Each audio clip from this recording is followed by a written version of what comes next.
Death is something that we all are going to face. It's inevitable, but it is something that we seldom talk about. We seldom acknowledge. We pretend it's never going to happen, and we just continue living our lives, just that mediocre life of just existing and paying the bills and paying the mortgages. And I fall into this category myself, which is why I'm like, I need more of these videos, because and just like that realization that we aren't here forever, and tomorrow could be my last day on earth, the next week, the next year. Like, you just don't know when that day is going to come, for me, for you, nobody knows that date. I've come very close to dying, I would say about 4 times from what I know. I'm sure there's probably way more times that I've probably been close. You just never know. When you're driving the car, it could be a moment, and then I don't remember every single moment, but from what I just can recall, it's about 4 times. One of them started, oh my God, 11. One of them started when I was really young and had this really bad allergy. Anyways, I can go on about it. But the reason why I wanted to make this video was that I was speaking to my father recently. And he, as you guys know, I speak about my parents. They hate it, but it's just who I'm connected to the most, and they really teach me a lot about myself, and I'm sure you can resonate as well. Recently, I've been super obsessed with near-death experiences, and that obsession hasn't left me. It's still, usually I do have times when I get obsessed with things, and then I kind of, it fizzles out a little bit. But the stories that I've listened to, and just all of it is just, it's insane that people aren't shook by it. I know a lot of people are. There's also a lot of people out there that think that thousands and thousands of people that have gone through these experiences are making it up. Like, that to me, it's so... I don't want to be judgmental, but it's silly. It's like actually silly. I was going to use a really bad word, but silly. Okay? Yeah, and it's kind of like an ostrich, like whenever, because usually people don't want to talk about it because they're afraid, and it is the unknown, right? As human beings, we want to survive, we want to exist, and we don't want to talk about things that are going to end our life here on earth. But so I was talking to my father, and I was telling him about this experience, and I can see his body he just doesn't like it when I talk about death, and all of these kind of things. He just cannot stand it. It makes me frustrated, actually, at the very beginning. And that's one of the lessons I needed to learn, is that some people are you just have to accept people for who they are and not try to fix them or change them. And that's one of my flaws as a person, is that sometimes I'm like, come on, let's do better, and that's one of the reasons I became a coach, because it's just innate in me. And even with, my friendships, I'm always trying to push people, and I don't know if I can ever stop that unless someone says, listen, I need you to calm the hell down. But apart from that, I love seeing people living up to their full potential. And sometimes it sucks for me, because when I want to be lazy and I'm like, I don't want to do this or whatever it is, or want to procrastinate, I have to wake myself up and be like, no, you have chosen a path in your life, which is like, there's no way that I could choose the easy way out in life, which is just get a job and just do the 9 to 5 and just call it a day. And so it kind of helps me it wakes me up as well. And I'm human. Like, I have my times where I'm like, I don't want to do this right now. Like, I don't want to deal with it. I have my avoidant little ways, but journaling, meditation, all these kind of things, crying. I cry a lot. I get sad. I just let my emotions just be there with me and sit with me, because I never used to do that. I used to always want to be like, let's be positive, let's be happy, but that's literally not the way. You can't do that, because you're literally you're abandoning yourself when you do that. Your inner child. By the way, I wanted to change it up a little bit. I did miss this mic, but then the downside is that I can't connect it to my camera. I always make my videos because I want to wake some people up that are sleeping. That's literally my intention. And you know what's funny? Whenever I make videos, for the most part, just probably, I don't know, it's just the way I am. As I'm kind of getting ready and like in the washroom or whatever, I have no idea what I'm going to be talking about.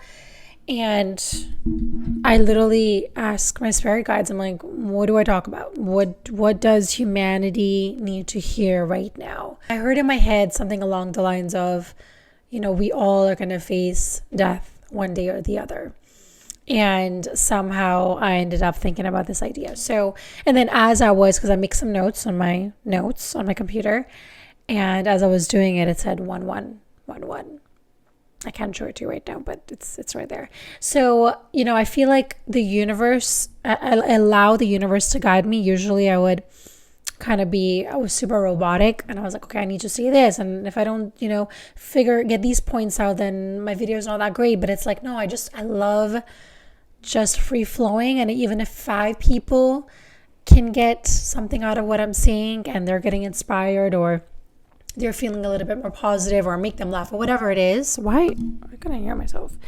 Then it's worth it. Yeah. When you get close to dying, not a near-death experience, that's very different. But when you get close to it, you see it about to happen to you or whatever. For me, one of my car accidents, like literally I saw my life I was like, I'm leaving, like this is it. And when that happened, I realized that it stripped away all of my, at that moment in time, I was forcing the hell out of my life. I was 8 months pregnant, and I was forcing it. I'm like, I want a house. I need to get a house. I'm going to do whatever it takes to get this house. And I had all this stress. I was building and building and building. And I needed to get a car, and I need to do this, I need to do that. And I was just so in my head.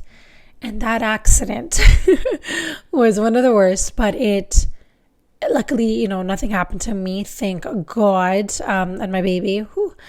But it really, but it gave me a lot of, I have like, not now, I think I'm a bit better, but I literally had a lot of PTSD. I'd be driving, I'm like, oh, like anytime somebody even comes this way, because I got T-boned. So I was driving through a green light. Apparently it was red, but I swear it was green.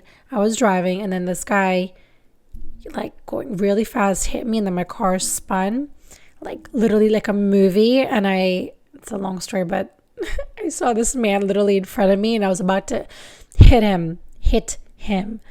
And it's like me and him were like locking eyes, and literally we're just waiting, like who's going to die, what's going to happen, like as my car was spinning. It was just the wildest, like you just don't forget these kind of things, right?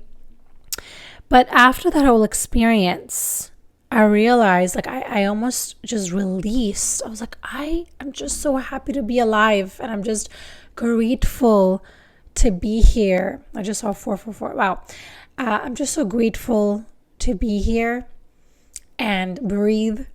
And I feel like these moments, even though we think, oh, the universe, God is like, oh my God, they're so, life is so difficult. And, but in reality, if that didn't happen, I would be so stressed. My little kind of controlling behavior, which was happening. And that honestly, I'm going to also credit that to, what's it called? When you want to, nesting. So whenever you're about to have a baby, as a woman, you go through a nesting period. You want to nest, you want a safe home. Like that's just kind of, so I was doing a bit too much. I was doing a lot, and I wanted everything to be perfect, and it was far from perfect. Well, it was as good as it was meant to be. And so I suddenly realized that my life was built on fear. I was living in fear of, if I don't have this house, then I'm not a good parent. If I don't, do this in my marriage, then I'm not, doing good enough. And I was just constantly in my mind living, and that's literally not the way to live. And I had no faith at that time, I believe. I believed in the law of attraction, but I was far, far away from God. I don't believe I ever spoke to him or anything like that. And one thing that death does to all of us is it helps us become honest about ourselves, about our life, about what we want. And instead of living in this fantasy pretense, la la land, that we usually tend to, we tend to wake up and it's like we have to face our truth. And that's what I have lived many times over and over again, of stop pretending to be happy, stop pretending to be okay, and just say, hey, I'm not okay. Like the other day, my friend was asking me, how are you doing? And I was like, I'm not going to sugarcoat it, and I'm going to make another video on this, but I wasn't doing that good. And I was like, I'm not doing good right now.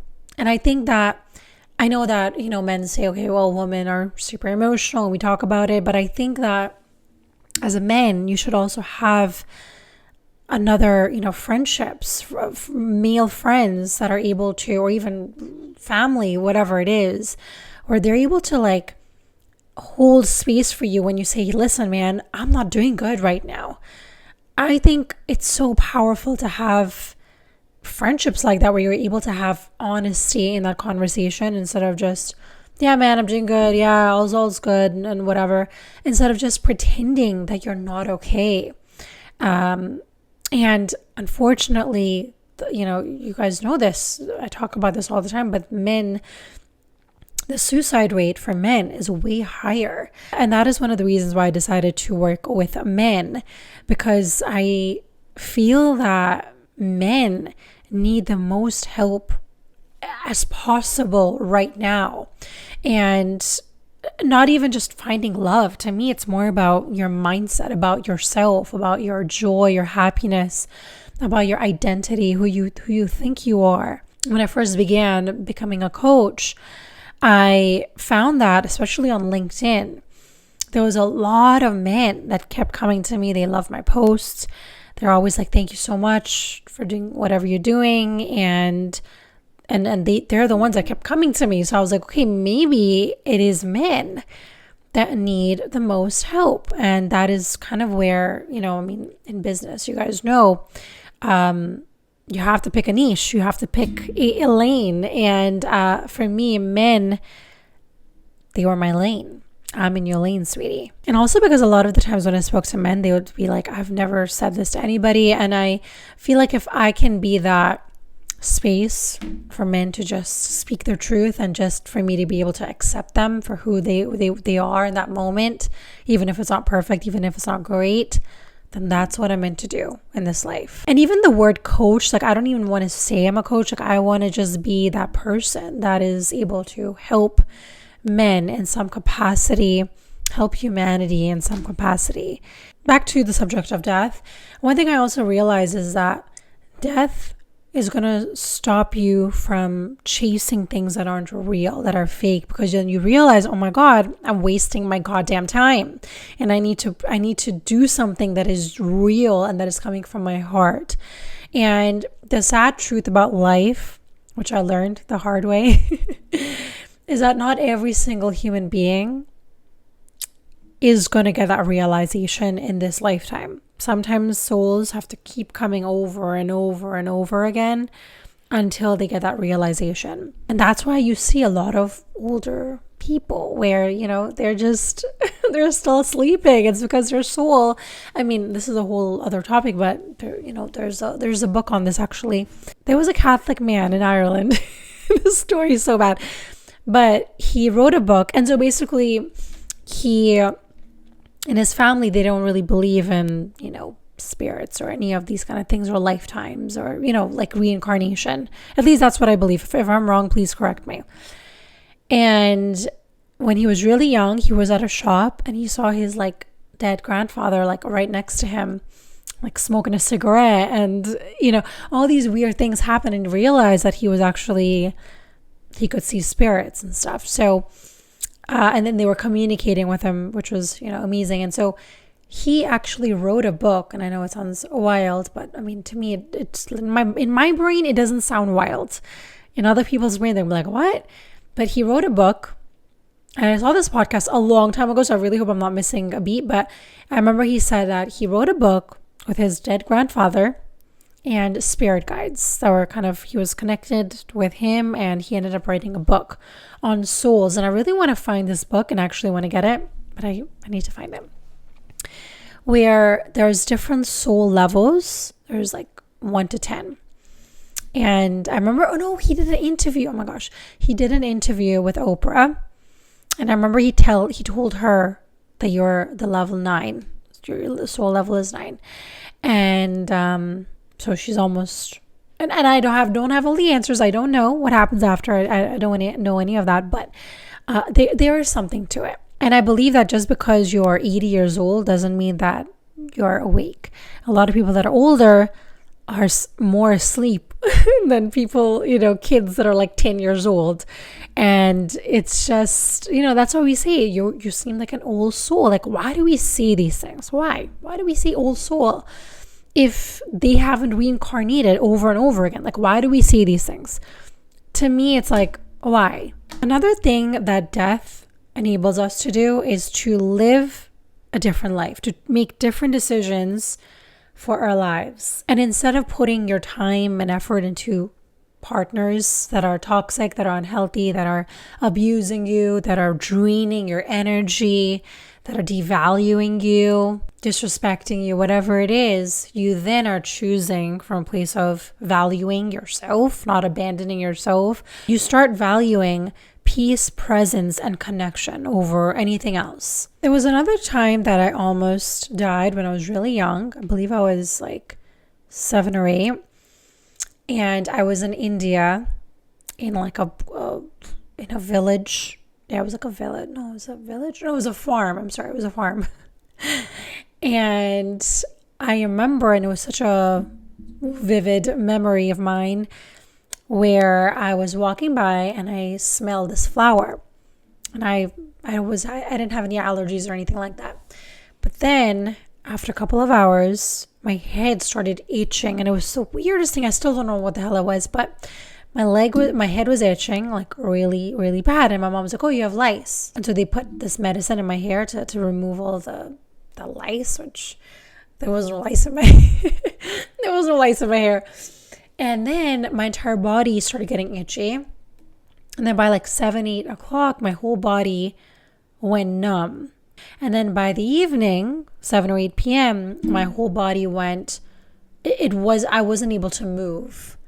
I still don't understand what it was. But anyways, I didn't move.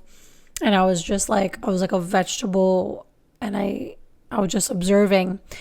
And apparently, this was again God this is a farm in India. There's no doctors, or I mean there's doctors in India, but that specific farm didn't have anything around. It was like a actual farm. 7 or 8 o'clock, there was this woman that was walking by the farm that we were living at.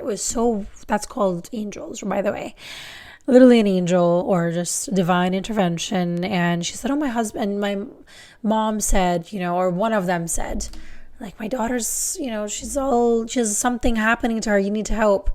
And she said, "Oh, my husband's a doctor."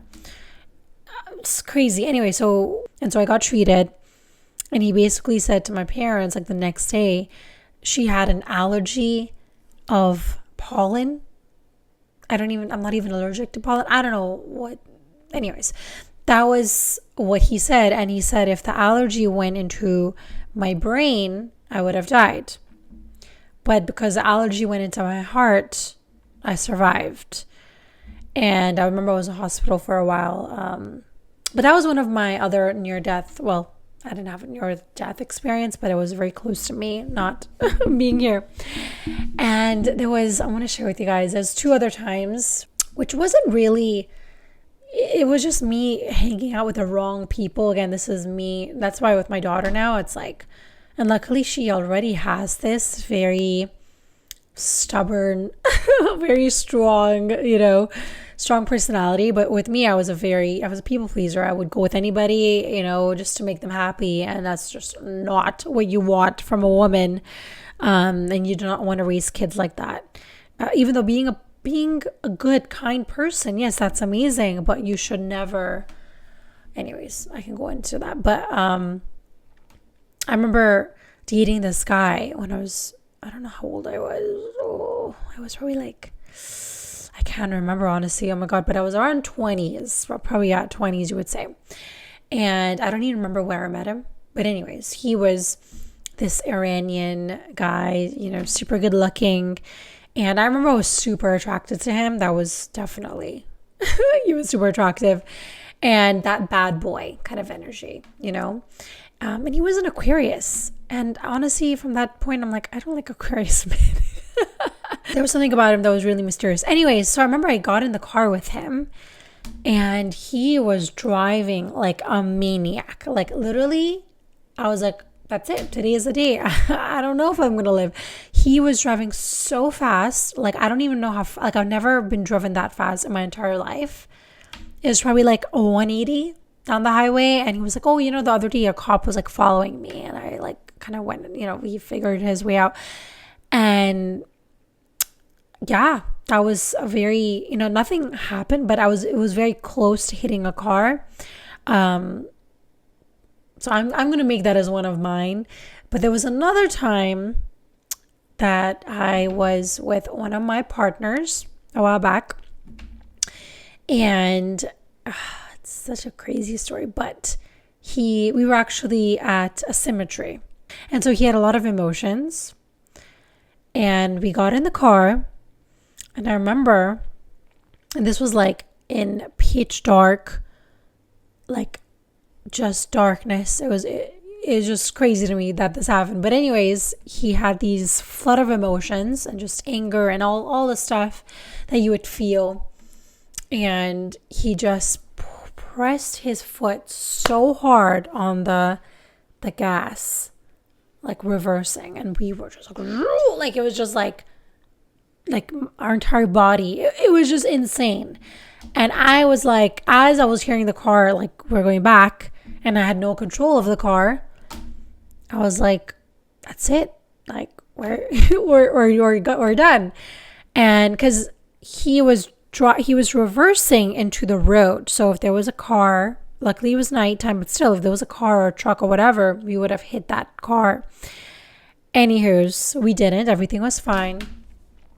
But I just feel like, these experiences where you think, oh my God, like I'm going to lose my life. Those times where I've had it, it really has woken me up. It's made me see a different picture. And it's made me more humble and just grateful to be here, to live, and not be so stuck in my mind and stressed and trying to control life. Because, you can't control life. You just can't. And so I just wanted to share this with you guys in hopes of, if right now you're feeling down, if you're feeling sad, depressed, whatever it is, I've been there. I feel like some of them still there, but there is a specific reason why your soul is here. And another thing that I also heard recently, which is very true, some people, they literally, like their body, they go through a really bad accident, their body is crushed and they just like, it takes 1 year to recover and it's like they're about to die. Wow, I can't stop saying this. They're so close to dying, or they literally are, doctors are like, how are you alive? Like they're just so confused. And sometimes if it's not your time for your soul to leave, no matter what you do, your soul's you're going to recover.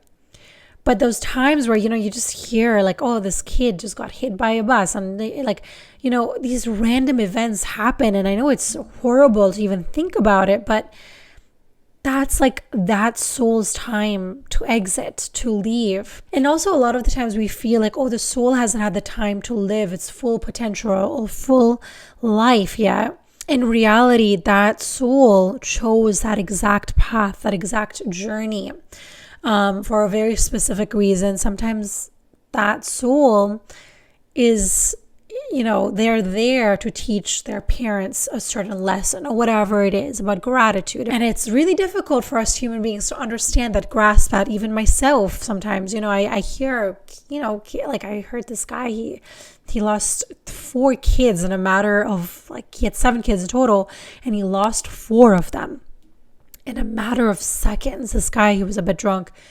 They were crossing the road to get ice cream, and boom, 4 kids massacred on the road. And it's like, what? What is that? And I get that, but I also see it from the point of, we're only here for a very temporary time to grow.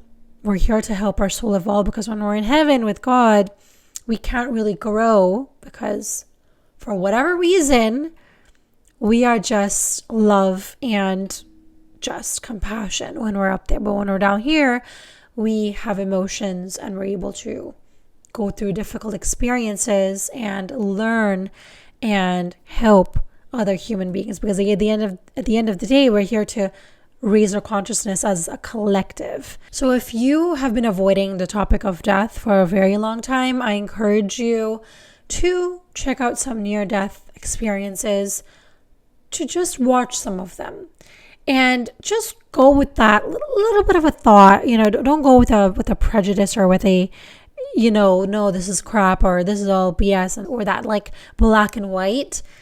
Go in with a curiosity. Like, why would they say this? And then do a bit of research. Like, that's what I am encouraging people to do, is like, watch 10 or 20 of them and watch what they're talking about.